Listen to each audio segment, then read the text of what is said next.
नमस्कार मंडळी, श्री स्वामी समर्थ।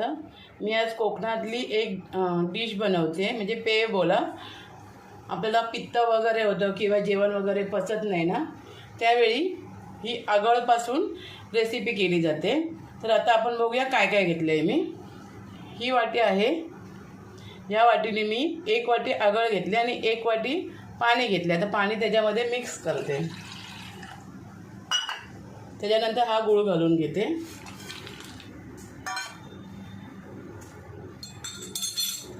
लसूण, कोथिंबीर आणि मिरची।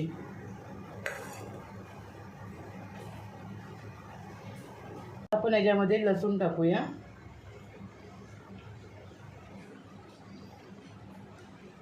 कोथिंबीर टाकूया आणि मिरची।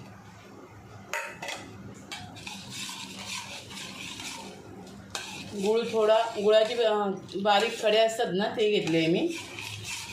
थोडंसं विरघळायला वेळ लागेल, तोपर्यंत आपण ह्याची फोडणी करून घेऊया। तेल आपण गरम करूया। थोडंसं फास्ट करते मी आता। तिवळीला फोडणी दिली जाते आणि सोलकढीला फोडणी नाही देत।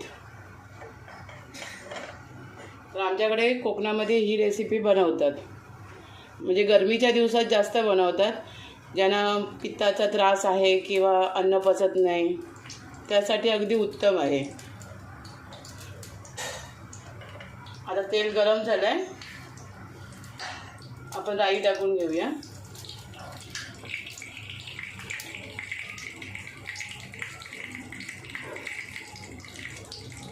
जिरा टाकूया आणि हिंग टाकूया। गॅस बंद करते। आता मी ही फोडणी आहे ना, ही ह्याच्यावर ओतून घेते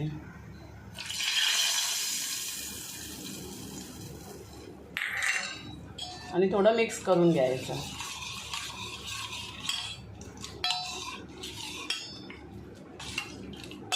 आता ह्याच्यामध्ये गूळ पण वितळून गेलाय व्यवस्थित। थोडं दुसऱ्या चमच्याने मी टेस्ट करून बघते गूळ व्यवस्थित आहे का।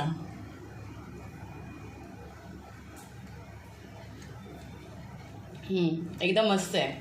हे बघा मंडळी, आपली रेसिपी तयार झाली। किती 5 ते 10 मिनटं फक्त लागतात तिला। हे बघा मंडळी, जवळून दाखवते तुम्हाला। तिवळ फोडणी देऊन तयार झालं आहे आणि आपल्याकडे तिवळीला कोकणामध्ये फोडणी देतात, सोलकढीला फोडणी देत नाहीत। हाच फक्त फरक आहे दोघांमध्ये। दोघांचे गुणधर्म सेमच आहेत, पित्तनाशक आहेत आणि खाल्लेलं अन्न पचन होतं चांगलं। व्हिडिओ तुम्हाला आवडला तर एक लाईक करा, शेअर करा आणि सबस्क्राईब करा। थँक्यू।